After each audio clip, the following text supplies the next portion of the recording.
When the internet began, bulletin board services, or BBS, became the first online communities of the so-called information superhighway.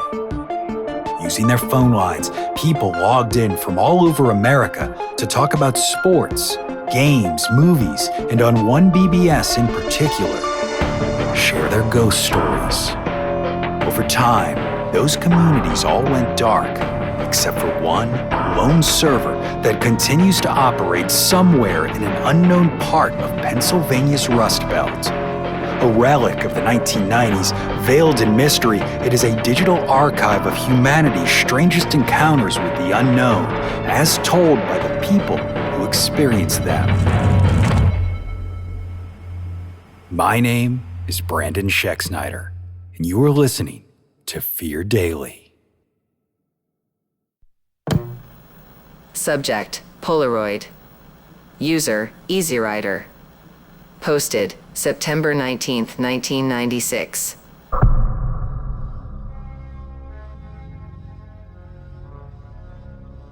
I bought the truck secondhand, cash, from a guy out in Bolivar. Navy blue F-150, long bed 81 model. It had some rust behind the wells, some sun fading on the hood, but it ran smooth, and the guy didn't blink at the money. That's rare. Usually somebody wants to haggle or pretend to think it over, but not him. He counted it once, signed the title, handed me the keys, and told me to drive safe. Then he turned and walked back into his trailer like he couldn't wait to be done with it. I didn't think much of it at the time. I was 26, just landed a warehouse job back near my hometown and needed something I could haul tools in. That was it. I drove the truck back to Jackson with the windows down, smoking a cigarette and flipping through static on the radio until I found a half-decent classic rock station. It wasn't until a couple days later that I found the photo. I was cleaning out the cab, not even deep cleaning, just the usual dusting off the dash, checking behind the seat, clearing out the glove box. There wasn't much inside: an old insurance card, a gas station napkin, a half-empty pack of juicy fruit. But when I popped open the little compartment down under the dash, right above the fuse box, something slid out and hit the floorboard. A small Polaroid. It was a girl, probably 13 or 14. She was sitting cross-legged on a curb in front of a chain-link fence, blonde hair pulled back, jean jacket, red sneakers. The image was faded, yellowed at the corners and warped from heat. You could tell it had been in there for a while. She wasn't smiling. There was no writing on the back, just a light fingerprint smudge and what looked like a smear of grease near the top edge. Something about it made me uncomfortable. I don't usually get caught up in little things like that. I've found weirder stuff in cars, but this stuck with me. Maybe it was her eyes. They weren't afraid, but they looked flat. Tired, like someone told her to sit still and look serious, and she was trying to hold something back. I kept it, tucked it into my wallet. That week, I asked around a little, mostly just to satisfy my own curiosity. At the corner gas station near my apartment, I showed it to the old guy behind the register, and he barely looked at it before handing it back and saying he didn't recognize her. At work, I showed it to a few other guys during lunch. Daryl, who had grown up in the area, stared at it a little longer. "She looks familiar," he said. "Where'd you say you got that?" I didn't. Found it in a truck I just bought in Bolivar. Off a guy named Kevin or Keith, something with a K. Daryl just nodded. He didn't say anything else, but he didn't hand it back right away either. Just looked out past the loading bay like he was trying to remember something he wasn't sure he wanted to remember. Later that week, I brought it up to my mom. We were sitting on her porch drinking sweet tea. I told her about the truck, the photo, and how it was probably nothing but strange all the same. She studied the picture for longer than I expected her to. Then she flipped it over, looked at the back, and finally set it down on the little patio table, face down. "Some things you're better off leaving be," she said. That was the end of it. She didn't want to talk about it again. I figured maybe I'd try to reach the guy who sold me the truck. I still had the bill of sale and a phone number he had scribbled on the back. I called it twice a day for a week. I let it ring 10, 12 times each call. Never got an answer. No machine, no pickup. The next Saturday, I decided to just drive back out to Bolivar. I didn't have a plan, just figured if he was home, I'd ask if he knew who the girl was. The trailer was still there, same as I remembered, but the driveway was empty. No sign of another truck or even tire tracks. Someone peeked through the front curtain when I walked up, but no one came to the door when I knocked. I didn't push it and drove back to Jackson feeling like I'd wasted a tank of gas. About a week after that, I was in line at the grocery store, a small place near Henderson. Up by the register was one of those cork boards with flyers and community notices. Most of them were old or sun-faded, piano lessons, a church barbecue, but there in the center was a missing child flyer. A printed photo in color, laminated, taped to the board. The name at the top was Samantha Cole. She had been missing since 1982, age 13, from Decatur County. It wasn't the same photo I had found, but it was the same girl. Same bone structure, same hair, same jean jacket. The photo on the flyer had her smiling, though, a full grin, braces on her teeth, but it was her, no question. I stood there with the Polaroid in my hand, comparing it side by side. My heart started thudding in my chest. The cashier asked if I was ready, and I told her I needed a second. She gave me a strange look, but I let it go. I didn't take the flyer, but I wrote the name down. That night, I pulled out a map and started marking towns. Bolivar, where I bought the truck, Decaturville, where the girl went missing, Henderson, where I saw the flyer, Jackson, where I live. It wasn't a perfect triangle, but it formed a shape, a route maybe. Something about it didn't feel like a coincidence. I didn't sleep well after that. Every creak in the walls put me on edge. I started wondering how many people had owned that truck, how long it had been sitting there, whether the man I bought it from was the first to keep that photo or just the last. Eventually, I called the hotline listed on the flyer, said I had found a photo that might be relevant to a missing persons case. They asked me for a description, then they asked me to bring it in. I drove out to the sheriff's office the next day, gave them the picture, filled out a form, and they asked me how I got the truck, who I bought it from, how long I'd had it. I told them everything I could remember.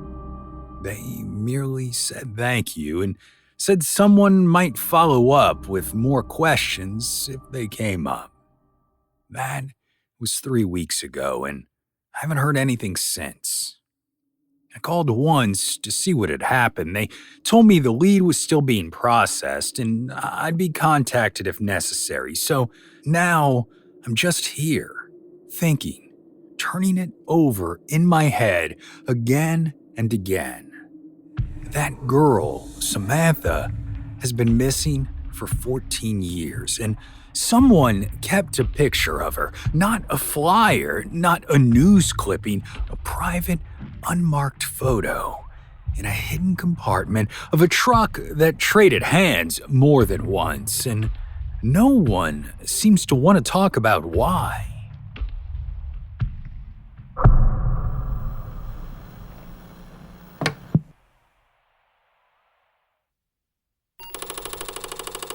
Subject, that bastard. User, JBelieves46. Posted, February 17th, 1999.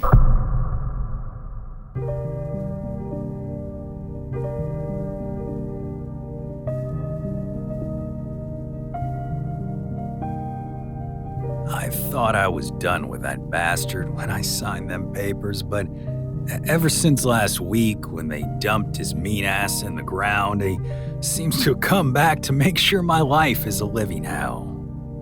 Now, I ain't the sort who cries ghost at every creak and whistle. I got bills, I got a busted radiator, and I got 2 dogs that only listen half the time. If something rattles in the night, 9 times out of 10, it's the wind or a possum stuck in the trash can again. When folks at the Moose Lodge start in on hauntings, I nod and just keep eating my catfish. My Meemaw was the one who loved that stuff. She watched every program about haunted lighthouses and Civil War widows and kept a stack of Reader's Digest books with silver crosses on the covers. If a picture frame tilted, she said it was a sign. If a clock stopped, she said someone had passed. I loved her, but I always thought she saw ghosts in every raindrop. And that's why it chaps my hide to admit that Leonard, my ex-father-in-law, is probably here. Not here like he lives under the sink. Here like he has opinions and he means to share them.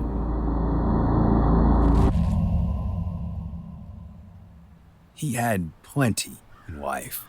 He did not like my hair, my music, my miracle whip, and most of all, he did not like that I do not hunt. He used to say a man who sleeps past dawn will never know what walks through his yard. I told him I knew plenty about what walked through my yard, namely the neighbor's goat that somehow figured out my latch. He didn't think I was funny. He rarely did. The first sign was not even scary, just irritating. I woke up to find my lawn mowed. That sounds like a blessing, but look closer. It was mowed in stripes like a ball field.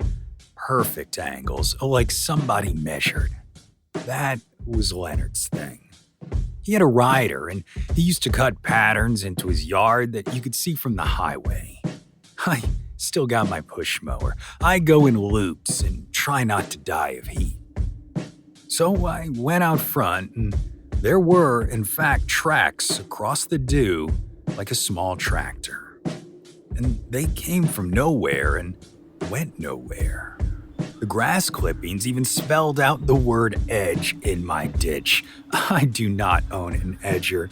I took it as a suggestion said with the force of God. Next was the pantry. I came home from second shift and my canned goods were in military formation, labels all facing forward, oldest on the right, newest on the left. The hot sauce moved to a wire basket with a folded index card that said heat and block letters I recognized from when Leonard labeled his fishing tackle. There was also a little stack of recipes that weren't mine. Meatloaf, tuna casserole, a casserole that did not have a name and called for 4 sleeves of saltines and a whole stick of margarine. All of them had notes in the margin like, use real mayo and easy on the paprika. Look, I live alone. Nobody has a key but me and the dog sitter, and she's just a teenager who would certainly not alphabetize green beans even if you paid her. Well, then, my CB radio came on by itself. I keep it in the mudroom because Jimmy and them still use it when we haul junk for folks on weekends. It crackled to life about 3 in the morning. A voice I knew too well came through, real faint and full of static. Breaker 19, anybody copy? Do you boys know how to tie a proper half hitch? I turned the thing off so fast I knocked an ashtray to the floor, and I don't even smoke inside anymore. I hollered out to the empty room, "Leonard, I'm trying to sleep." At that point, I figured I was losing my mind from grief. Except, I'm definitely not grieving. I'm not dancing. I'm not celebrating. I'm not even relieved. I feel like I moved houses and found the same neighbor living next door, still peeking over the fence with his arms crossed. Things then got weirder, but they also got dumber. Somebody swapped my Folgers for Sanka and tucked a note beside the coffee maker that said decaf after 6. Someone put all my left shoes in the freezer, not the right ones, the left ones. My remote went missing and turned up duct tape to a yardstick like one of those long grabber tools they sell on late night TV. Only Leonard would take time to improve a remote so you can change the channel from the kitchen. I said, "Fine. You want to help? Help." So I left him a list on the fridge. The list said bathroom fan, porch light, and a leaky trap under the sink. I went to work, I came back. The porch light worked like a dream. The bathroom fan too, except it only comes on if I whistle the chorus of family tradition. If I don't whistle right, it don't come on. And if I whistle wrong on purpose, something bangs once inside the wall. As for the trap under the sink, well, it had baling twine wrapped around it like it was a Christmas present and a brick propped under the P-trap. It didn't leak, I'll give him that, but it looked like a raccoon built it with parts from a lawn chair. My dogs, Shooter and Honey, started acting like they could see something I couldn't. Their heads would turn in perfect unison and follow thin air across the room. Their tails would wag at the empty recliner, which is a chair I had dragged to the porch the day after the divorce like it was a demon I needed to banish. It sits there where the sun can bleach it, and I toss work shirts across it. The dogs stare like somebody is sitting in it, eating peanuts or something. I don't let myself look too long, though, although sometimes I swear the cushion is sunk a little deeper than it was yesterday. I called Lisa once. Boy, was that a mistake. I didn't say I think your daddy is haunting me because I do want to see my 40th birthday, but I said, "Do you ever feel like he's still around?" And she told me he was inside every good memory and every bad lesson, and that was a normal part of grief. I said thanks for nothing, and she hung up. The next day, I went down to the cemetery. I tucked my hat in my back pocket and stood over his fresh dirt and said, "All right, Leonard, listen. I know you did not like me. I didn't like you either. You won the long game, though, because you're still here and I'm the only one noticing, so congratulations. But if you are gonna stay, I need some boundaries. Stop changing my thermostat. Stop swapping my beer for O'Doul's. Help with projects, or just hush." The wind came up right then and blew the cemetery flag out straight. A crow hopped on the next row of stones and cawed like a laugh. I stood there like an idiot and felt almost better. Mima always said, "Speak plain to the dead. They appreciate a direct request." When I got home that night, I put out a hammer, a box of 3-inch deck screws, and a can of WD-40. I set a sticky note on the counter that said back door drags, spare room window sticks, and garage door track squeals. I set another sticky note that said thank you. I sat in the kitchen and watched the hallway until my eyes burned. The house made those little settling sounds. The CB was quiet, the dogs snored and kicked in their sleep. Around 2, the smell came. Not cigars this time, pipe tobacco. Leonard kept a pouch of cherry blend he never actually smoked in front of other people because he thought it would make him look soft. Yet the smell drifted through the kitchen like an old song. I said, "Do your worst," and then I went to bed. In the morning, the back door swung like it was on air. The window opened with 2 fingers. The garage door track didn't squeal, it sang, and I smiled in spite of myself. I walked into the bathroom, and the mirror had words across it where the steam had formed lines. The message said, "Check oil." The lines were neat and straight, like he had drawn it with a ruler. I checked the oil, and I'll be damned, it needed a quart. I don't know how he knew that or why he even cared, but I poured it in and said out loud, "All right, fine, you old goat, we can try this your way." That lasted until Sunday when he turned my living room into the Museum of Leonard. Every photo I owned, even the ones in the bottom drawer, wound up on display. He arranged them on the mantelpiece like a family altar. Me and Lisa at the county fair, me at the lake with a haircut I refused to discuss, him in his bass boat squinting at something he had decided was a problem. In the very middle was a picture of me and Leonard eye to eye at Thanksgiving, both of us pretending our turkey wasn't dry.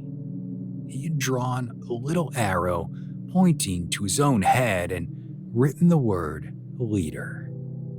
I laughed, and then I cussed, and then I laughed again because who the fuck does that from the afterlife? A man who loved the last word, that's who. Eventually, we settled into a routine. He messes with me, I set chores, he sets rules. I ignore half of them, and he escalates with nonsense. He started putting quarters under the leg of every wobbly table in the house. He left a tackle box by the door with hooks sorted by size and a folded note that said, "In case you ever decide to be a man." He programmed my VCR to tape wrestling on Monday nights and wrote on a flap of cardboard that the outcomes are fixed, but the holds are useful. He tuned my kitchen radio to the station that plays nothing but old country, and he dared me to change it. Well, if I do, the bathroom fan refuses to work for a full day. My Meemaw would have loved this shit. She would have set 2 plates out at supper and told me to quit being rude and ask our guest if he preferred cornbread or biscuits. She used to say, not every haunting wants to scare you. Some just want to keep bossing a while longer. I told Leonard about her one night. I sat on the porch in the not actually haunted recliner and said you would have liked my Meemaw. She would have told you to hush and eat what you're given.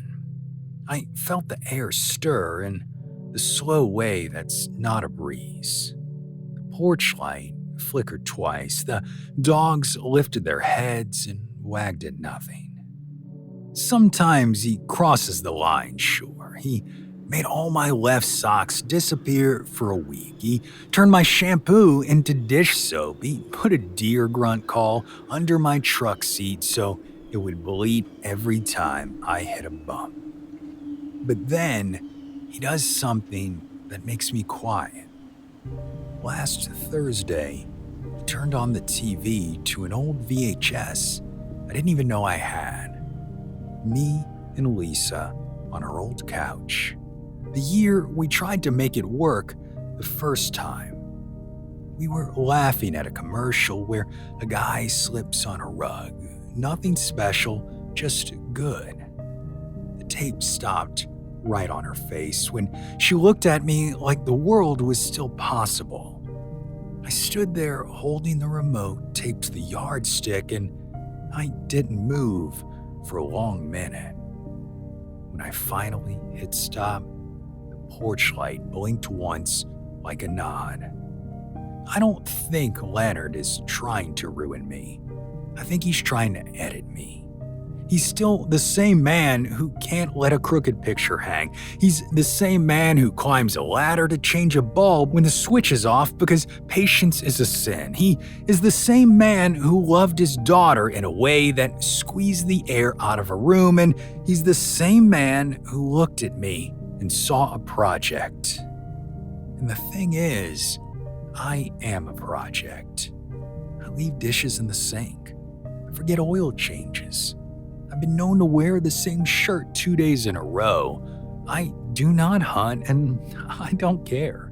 But I'm not a lost cause, and for reasons that are either holy or stupid, he's decided to keep working on me. I still don't much believe in ghosts. I believe in habits. I believe in love that curdles when it is not stirred. I believe in men who maintain things because they don't know how to apologize. If you told me all this was some kind of grief trick, I'd nod and say maybe. If you told me I need a therapist, I'd say find me one that takes a jar of change and a fistful of coupons. All I know is my grass looks like a ball field. My pantry could pass a health inspection. My bathroom fan sinks Bocephus if I whistle right. And somewhere in between here and the cemetery, there's a man with opinions who refuses to shut up. And some nights, I'm not sure I want him to. So I set out 2 plates, cornbread, biscuits. I pour my Sanka because apparently that's who I am now, and I raise my mug toward the empty chair and say, "Fine, Leonard."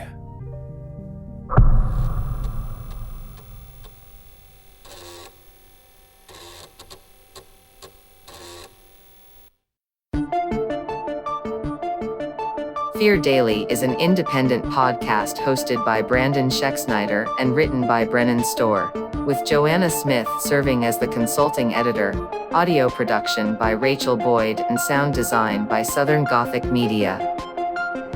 This podcast is a work of fiction.